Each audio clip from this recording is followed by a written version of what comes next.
G'day there, today I'm making some lip balm and I thought I'd take you along with me to show you how I make it because it is something that is super easy to make and it's great for gifts, it's great for yourself, and by making it yourself you can know exactly what is in your lip balms.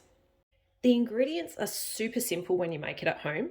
You just need some beeswax, and I've got some beeswax here from a recent small batch harvest that I did. And I'll pop another video up on how we actually rendered this beeswax pretty soon, so look out for that one. You also will need some coconut oil, and I've got some organic coconut oil here. If you use an organic coconut oil, you'll pretty much find that the product that you make for your lip balm is going to be an organic product. And the final ingredient I have here is some vitamin E oil. Now this one isn't actually necessary, but it does just add some healing powers to your lip balm, so I like to add a couple of drops of that as well. Now the standard recipe for making a lip balm is to add 1/3 of your beeswax to 2/3 of your coconut oil. And from there you can add a few drops of your vitamin E oil, or you can even add some essences like a mint essence or something like that, just to add a bit of a personal touch to the scent. But personally, I just like the honey and coconut scent and also that little bit of flavor that you get from using just the coconut oil and the beeswax. So that's the basic recipe that we're going to do today. Let's start off by cutting part of our beeswax off.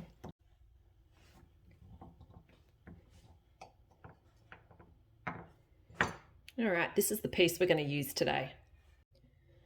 Now, because we need to get that ratio right of 1/3 beeswax to 2/3 coconut oil, it's important to understand exactly what the weight of this bit of wax is. So what we're going to do is just measure that here on our scales. And we've got 47 grams of beeswax. And that means we're going to need 94 grams of our coconut oil. So let's measure that out. There's our 94 grams of coconut oil. Now, just keep in mind, you don't have to have exactly this amount of grams. What you're looking for is 1/3 of the beeswax to 2/3 of your coconut oil. Now what I'm going to do is just pop that beeswax back in with the coconut oil, and I'm going to pop this into the microwave just to start melting this down.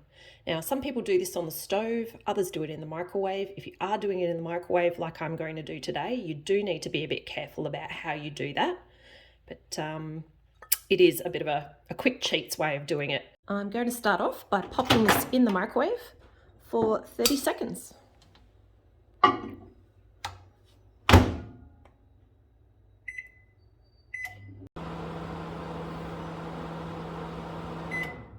After that 30 seconds, you can see that it's started melting a bit on the bottom, but largely it's still all pretty solid in there. So what I'm going to do is pop it back in and give it another 30. Another 30 seconds has now passed, and you can see that my coconut oil is now completely dissolved, but the wax is still solid. So that means it's going to take a little bit longer in my microwave.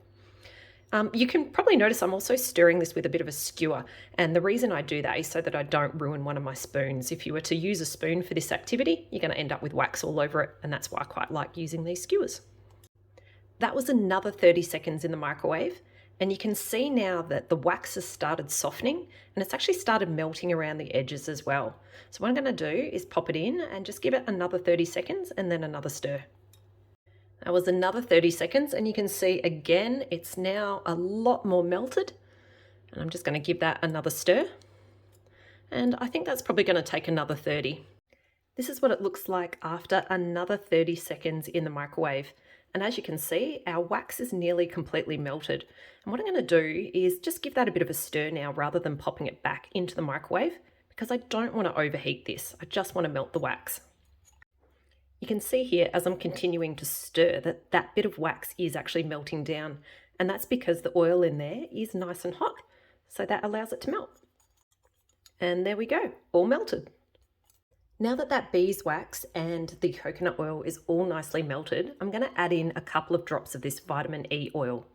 This is also where you would add in any essences if you're going to add like a little bit of mint or something like that to flavour it up. Of course, this is not necessary, but I am going to add a couple of drops of this oil in today.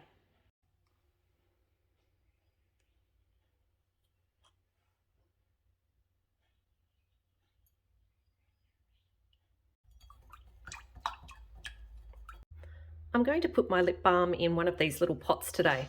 And these are really easy to buy off of eBay. That's where I got these ones. You can buy smaller amounts or large amounts. The more you buy, the cheaper it tends to be, but they are pretty readily available. Now you've probably noticed I've laid these all out on top of a bit of paper towel. And that's quite handy if you've got a bit of a shaky hand like I can have sometimes and maybe spill a little bit. That way you're not going to get waxy, lip balmy fluid all over your bench top or over your cutting boards.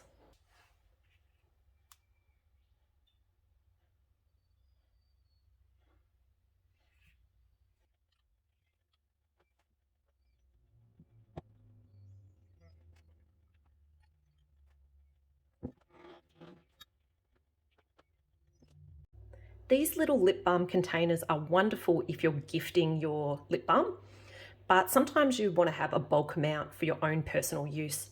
And that's where a jar like this can be quite handy. And it means that you can just pour in whatever you have left from your lip balm making into that jar.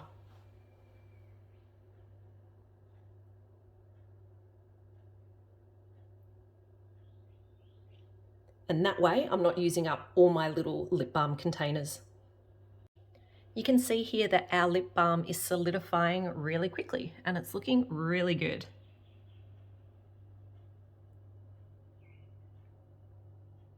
What we'll do is we'll wait until it is completely cooled and then we'll give it a bit of a test.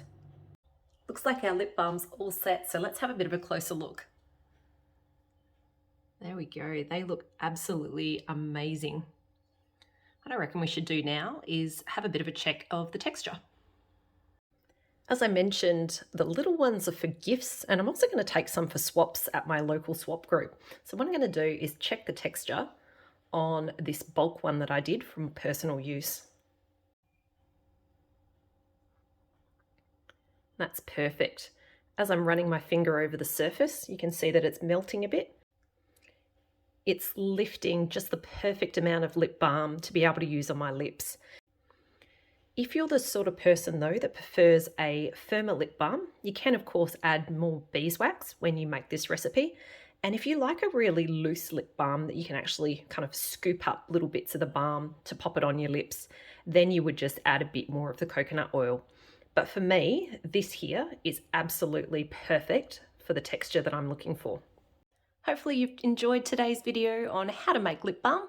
As you can see, it is super simple and easy with just some really simple ingredients. Hopefully this gives you the confidence to give it a go. Catch you later.